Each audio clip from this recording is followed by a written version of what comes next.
Welcome to your Half Moon check-in, where I use Lenormand cards to give some additional advice around the 3 life themes that popped up in the last new moon or full moon tarot readings. I use tarot cards to peel back the emotional layers of a problem, and Lenormand cards to make the to-do list that will help fix it. Enjoy your follow-up Lenormand reading on today's topic. You can always return to the tarot reading that inspired it to hear more. Check the description box below. Hello everyone, and welcome to your Half Moon check-in. This is where I use Lenormand cards to follow up on the topics that came out using the tarot at the last lunation. The last lunation happened to be a full moon eclipse. I will link that video here because you are welcome to go back to the matching reading and get more detail from the tarot on what we're about to speak to today. But also welcome, if you didn't watch that video, you will still get messages out of this particular video if this topic drew your attention. These are general readings, so take what resonates and leave the rest for someone else. But if you've come here, there's definitely a message in here that can help you. This past full moon lunar eclipse was about letting things go. So the question that I'm answering today is, how will letting go of distracting yourself from your divine inner nature improve your everyday?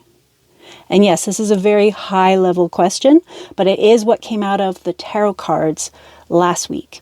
For today's readings, I've also picked an oracle card to shed light on some of the context with the reading. Your oracle card is Inner Trust, and that's from Alana Fairchild's Sacred Rebel Oracle.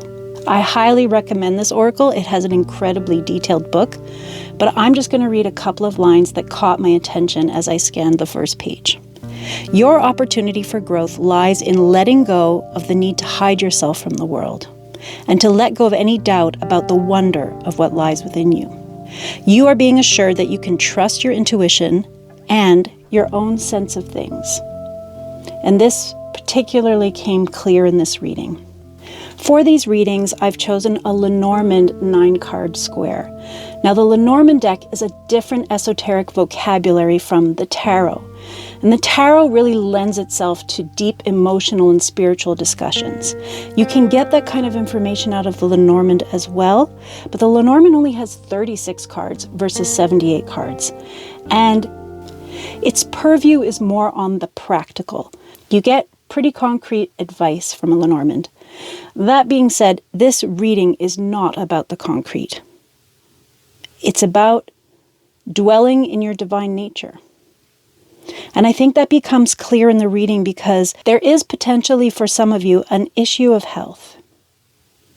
And that takes you out of the mundane world. That isolates you, potentially makes you think about things that are bigger than yourself, the big life questions. So today's Lenormand will speak to that. So in any 9-card square, we start with the first card, which represents your energy, and you received the stork. Now, here, I'm reading these cards for the spiritual case. These cards can speak to many contexts, and like I said, there's only 36, and it doesn't have suits like the tarot that say, this is about money, this is about emotions. Here, any one of these cards can be read for money, or love, or career, or relationships, etc., etc. So in this case, I'm reading the cards for spiritual advice. And in that sense, the stork here is speaking to a new sense of self. And because the stork is all about movement, it's really about a refreshed mindset.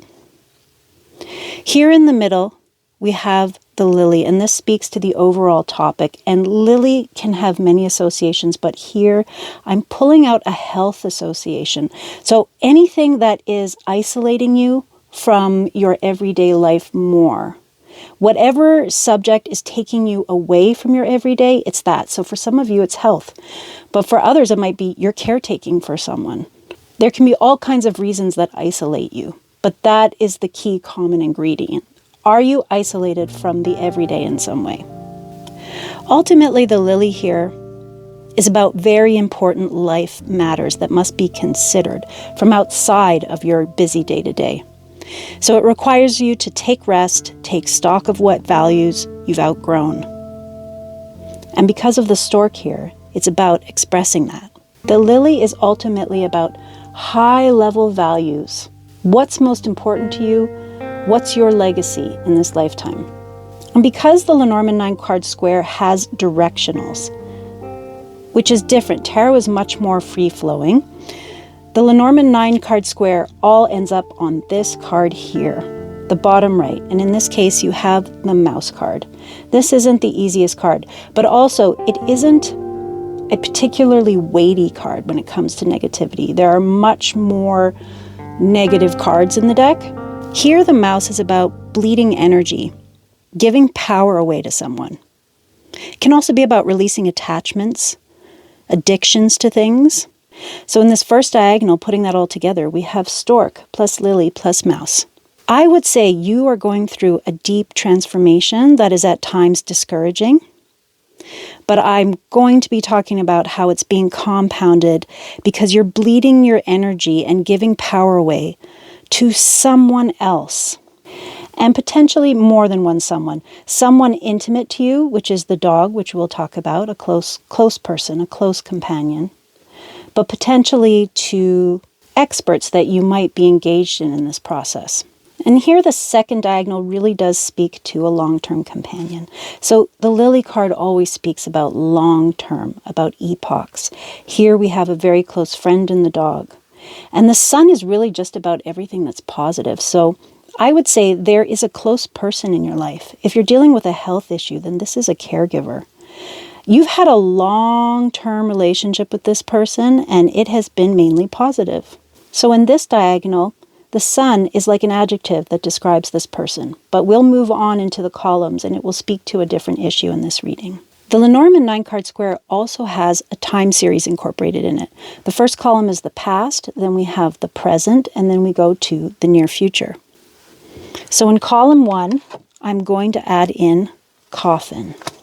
Coffin is a card of endings, a card of deaths, metaphorical or real. Now, of course, on this channel, I am not going to speak to actual physical death, but it does lend a seriousness if you have a health issue.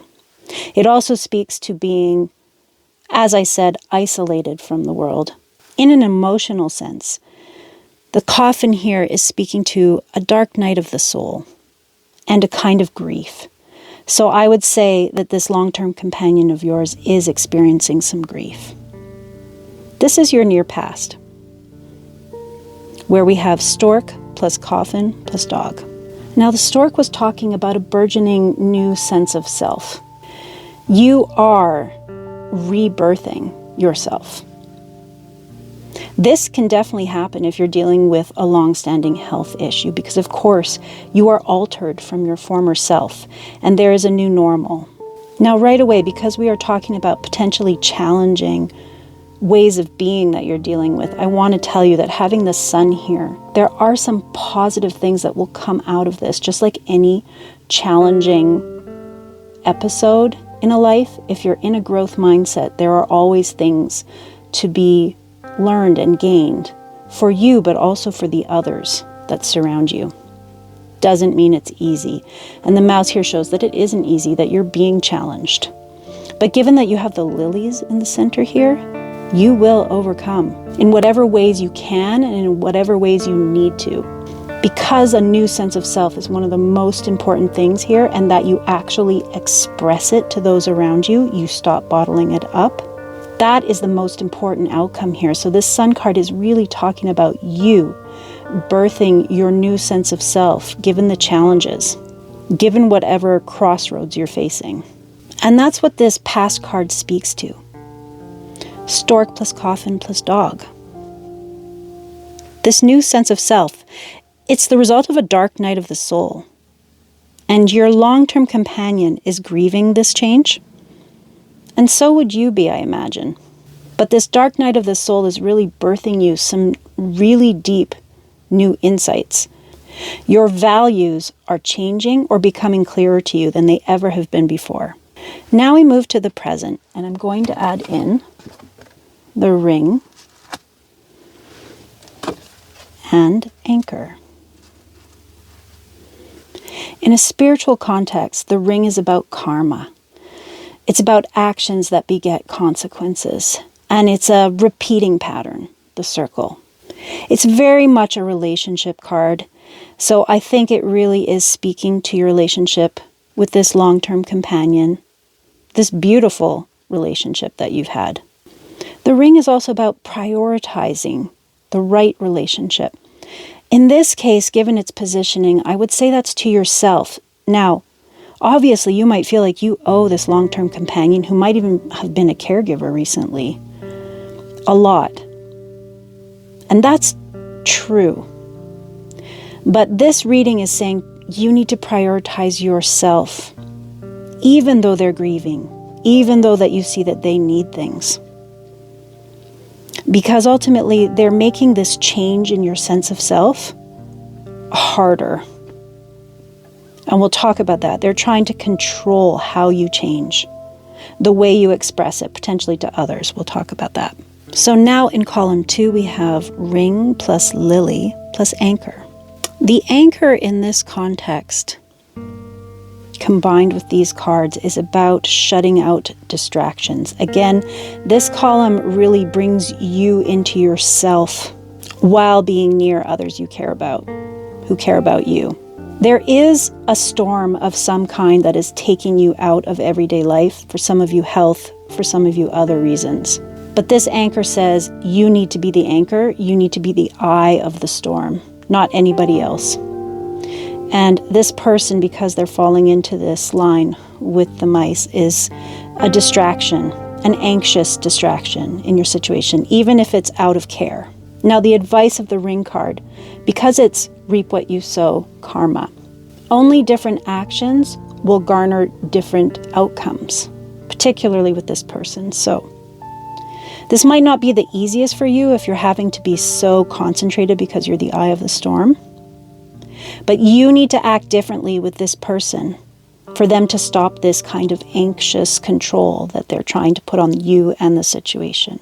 They will only get on board with this new sense of self that you're expressing if you say it out loud and act differently with them, if you prioritize yourself.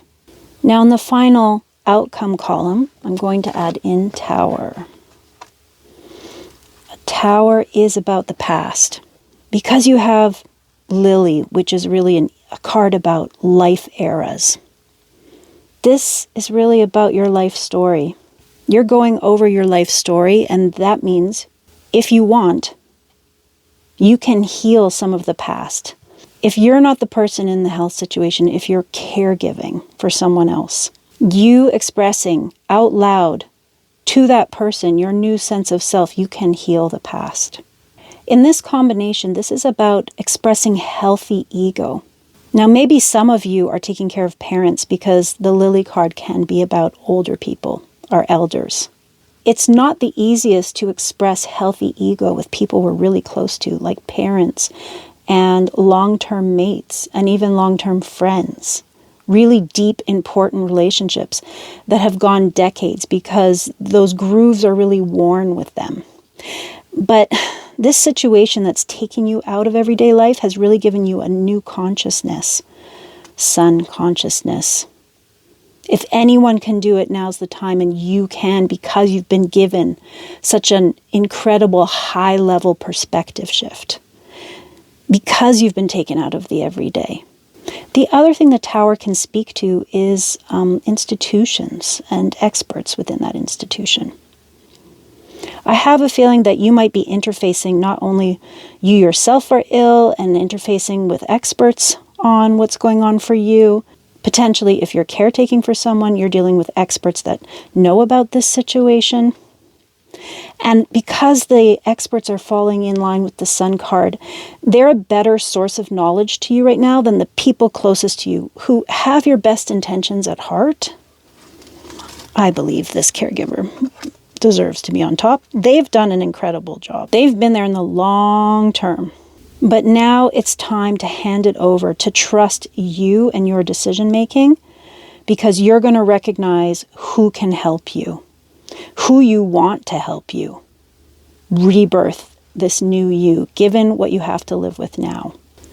Because the mouse is here, if you don't do this, this person's anxiety will reign and they will control potentially even an outcome where you're interfacing with important people making important decisions on your behalf. So the mouse being here does make me a little worried for you. And given that you're in this situation that's taking you out of everyday life, you may not have the best resources in order to stand up to this person when it matters most. But there's a lot of power in these cards. You do have it in you somewhere, but you may need to prioritize rest or whatever it is that gives you the resources in order to speak powerfully and truthfully and have the influence that will make things go the best they possibly can for you or for the people you're caring for. So let's answer the question, finally, to sum up. How will letting go of distracting yourself from your divine nature improve your everyday? It will help you transcend this current challenging, long-standing situation that you have. Whatever the weaknesses are that you are up against, you are strong in your soul. You need to let your soul speak. Those who care about you, they will hear you. I wish you the very best in this difficult eclipse season, letting go of things, transcending, rising above. This is difficult work. I'm very happy for you that you have good people around you. People aren't easy, but they're worth it. Speak up, speak your truth, and I look forward to seeing you here next week for the New Moon Tarot reading. I wish you well.